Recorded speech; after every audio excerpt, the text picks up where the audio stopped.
दोस्तों, my name is Ajay Chauhan. हम start कर रहे हैं ट्यूबरक्लोसिस ऑफ द स्पाइन, जो जिसे पोर्ट्स डिसीज या पोर्ट्स स्पाइन भी कहा जाता है। मोस्ट कॉमन साइट कहाँ होती है ट्यूबरक्लोसिस? लंग में।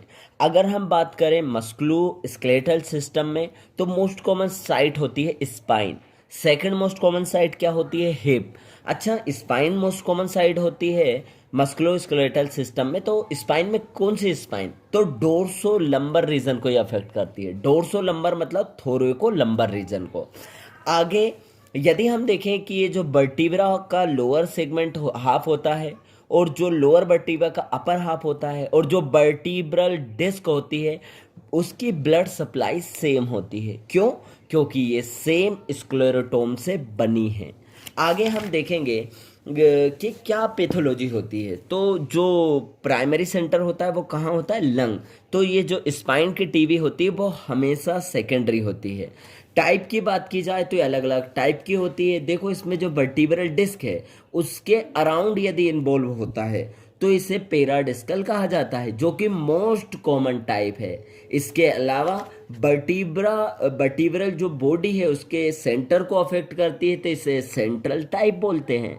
अच्छा, जब सेंट्रल टाइप में डीजनरेशन होता है, यदि पार्शियल डीजनरेशन होगा, पार्शियल डीजनरेशन हुआ तो क्या हो जाएगा? यहाँ बेंडिंग हो जाती है। क्या हो जाती है? बेंडिंग। और यदि ये पूरी वर्टिब्रल बॉडी को अफेक्ट कर देता है तो क्या हो जाएगा? कंसर्नट्रीना। कंसर्नट्रीना। तो ये अपर वर्टिब्रा इस पे जाएगी, तो क्या बोलेंगे? इसे कंसर्टीना। और यदि हाफ इन्वॉल्व हुआ तो वो बेंडिंग हो जाएगी, तो इसे क्या कहा जाता है? बेजिंग। आगे हम देखेंगे कि यदि वर्टिब्रा का बॉडी का एंटीरियर पार्ट इन्वॉल्व होता है तो इसे एंटीरियर टाइप कहा जाता है। और यदि ये पोस्टीरियर साइड, जैसे कभी वो स्पाइन को इन्वॉल्व कर दे, कभी लेमिना को, स्पाइनस प्रोसेस को, ट्रांसवर्स प्रोसेस को यदि इन्वॉल्व करती है तो इसे हम पोस्टीरियर टाइप कहते हैं। तो हमने कौन से टाइप देखे? पेराडिस्कल टाइप देखा, सेंट्रल टाइप देखा और एंटीरियर टाइप, पोस्टीरियर टाइप। अच्छा, इसकी पैथोलॉजी क्या होती है? कि इसकी पैथोलॉजी में ऐसा होता है कि मोस्ट कॉमन कौन सा होता है? पेराडिस्कल टाइप होता है। यहाँ बैक्टीरिया लॉज होता है, बाहर से सेकेंडरी इन्फेक्शन हुआ है तो बैक्टीरिया वहाँ से लॉज करता है और इससे क्या हो, तो बैक्टीरिया लॉज कर देता है वर्टिब्रा में। पहले वर्टिब्रल डिस्क को इन्वॉल्व करता है, उसके अलावा वर्टिब्रा की मार्जिन को इरोड कर देता है, फिर वर्टिब्रा पूरी इन्वॉल्व हो जाएगी। आगे हम देखेंगे जिससे क्या हो सकता है, जैसे डिस्क का डीजनरेशन हो जाता है और फिर कंटिन्यूस डीजनरेशन होता है, वर्टिब्रा का इरोजन होता है मार्जिन का, और फिर कंप्लीट डिस्ट्रक्शन हो जाता है। आगे हम देखेंगे कि इसमें क्या होता है कि कोल्ड अब्सेस फॉर्मेशन होता है। कोल्ड अब्सेस जो बनता है, हमें पता है कि जो टीबी है उसमें ग्रेनुलोमेटस इन्फ्लामेशन होता है। Granulomatous inflammation second chronic inflammation का टाइप है। तो जो क्रोनिक इन्फ्लामेशन होता है, ग्रेनुलोमेटस इन्फ्लामेशन होता है, इसमें क्या टीबी में कोल्ड अब्सेस बनता है। कोल्ड क्यों कहते हैं? क्यों? क्योंकि इसमें जो अब्सेस बनता है वो इन्फ्लामेशन से एसोसिएट नहीं होता है। क्यों? क्योंकि इसमें हीट, रेडनेस, जो साइन होते हैं इन्फ्लामेशन के, वो अब्सेंट होते हैं, इसलिए हम इसे कोल्ड अब्सेस बोलते हैं। तो ये जो कोल्ड अब्सेस है वो जैसे वर्टिब्रा को इन्वॉल्व करा तो ये कोल्ड अब्सेस बैकवर्ड जा सकता है, तो ये क्या करेगा? इस जो स्पाइनल कैनाल होती है इसको इन्वॉल्व करेगा, ये आगे जाएगा, जिसे प्री वर्टिब्रल अब्सेस कहा जाता है। ये साइड में लेटरल चला जा सकता है दोनों तरफ, तो इसे बोला जाता है पेरा वर्टिब्रल अब्सेस। तो प्री वर्टिब्रल अब्सेस हो सकता है क्योंकि अब्सेस यहाँ से स्प्रेड हो जाएगा, तो प्री वर्टिब्रल हो सकता है, पेरा वर्टिब्रल हो सकता है, पोस्टीरियर साइड जा सकता है। आगे बाद में क्या होता है कि ये डिस्ट्रक्शन होता है, फिर जो वो एडजेसेंट, मान लो डीजनरेशन होगा वर्टिब्रा का, तो वहाँ lytic area in the bone are replace by new bone, नए बोन से रिप्लेस हो जाएगा और जो एडजेसेंट वर्टिब्रा है वो आपस में जुड़ जाएगी, तो ये क्या बोनी ब्रिज बन जाएगा दोनों वर्टिब्रा के बीच। बाकी यहाँ फ्यूज़न हो जाता है। आगे अगर हम देखेंगे क्या क्लिनिकल फीचर मिलेंगे, तो क्लिनिकल फीचर क्या रहेगा? जो पेशेंट है, टीबी वाला पेशेंट, उसके पेन मिलेगा बैक में। स्पाइन की जो टीबी है उसमें पेन मिलेगा, बैक पेन मिलेगा, जो कि मोस्ट कॉमन प्रेजेंटेशन होती है। पहले तो वो डिफ्यूज़ होता है पर बाद में वो कैसा हो जाता है? लोकलाइज हो जाता है, जिस सेगमेंट को उसने इन्वॉल्व किया है। आगे अगर हम देखेंगे तो पेन कहाँ अफेक्ट होता है? कभी कभी जो पेन होता है वो रेडिएटिंग पेन होता है, नर्व रूट के अलोंग वो रेडिएट करता है। जैसे एग्जांपल के लिए, यदि उसने सर्वाइकल सर्वाइकल रूट को इन्वॉल्व किया तो वो आर्म पे जाएगा। यदि उसने डोर्सल रूट मतलब थोरेसिक रूट को इन्वॉल्व किया है तो वो गर्डल पे जाएगा। यदि वो थोरेको लंबर रूट को इन्वॉल्व किया है तो एब्डोमन पे जाएगा। यदि लंबर रूट को इन्वॉल्व किया तो ग्रोइन पे जाएगा। और यदि लंबोसेक्रल रूट को इन्वॉल्व किया तो सियाटिक पेन होगा। पेन के अलावा स्टिफनेस रहती है कंप्लेन, कोल्ड अपसेस मिलेगा, पैराप्लेजिया मिलेगा। पैराप्लेजिया के बाद डिफॉर्मिटी मिलेगी। डिफॉर्मिटी कैसी डिफॉर्मिटी होती है, क्या यहाँ स्पाइन का डिजनरेशन होगा। तो देखो अगर एक स्पाइनस प्रोसेस डिजनरेशन होगा जैसे वर्टिब्रा का, जैसे हमने इधर देखा कि डिजनरेशन होगा जैसे वर्टिब्रा का डिजनरेशन होगा तो क्या होगा, यदि एक वर्टिब्रा फिर बाद में क्या होगा, जैसे ये मुड़ गया ये मूव हो जाएगा। क्यों, क्योंकि डिजनरेशन होगा ऐसा। तो एक स्पाइनस प्रोसेस प्रोमिनेंस होगा। तो अगर एक स्पाइनस प्रोसेस प्रोमिनेंस होता है तो उसे क्या कहा जाता है, नकल। अगर 2 या 3 स्पाइनस प्रोसेस प्रोमिनेंट होते हैं तो उसे गिब्बस कहा जाता है। और मोर देन 3 स्पाइनस प्रोसेस यदि प्रोमिनेंट होते हैं तो उसे काइफस कहा जाता है। तो इस तरह की डिफॉर्मिटी अपने को मिलेगी। तो नकल, गिब्बस, काइफस। कंस्टिट्यूशनल सिम्टम टीबी वाले रहेंगे। टीबी में क्या होता है, इवनिंग राइज करता है टेम्परेचर, फीवर होती है, वेट लॉस। आगे एग्जामिनेशन करेंगे तो उसमें गेट, तो गेट हम देखेंगे तो जो पेशेंट रहेगा वो वॉक करेगा with short step in order to avoid jerky spine. क्यों, क्योंकि स्पाइन में पेन हो रहा है, अगर वो जर्क करेगा तो पेन होगा, इसलिए वो धीरे धीरे चलता है। साथ ही साथ अपनी जो नेक है उसको भी मूव नहीं करेगा। और जब नेक को सपोर्ट करेगा विथ बोथ हैंड अंडर चिन, चिन पे सपोर्ट करेगा।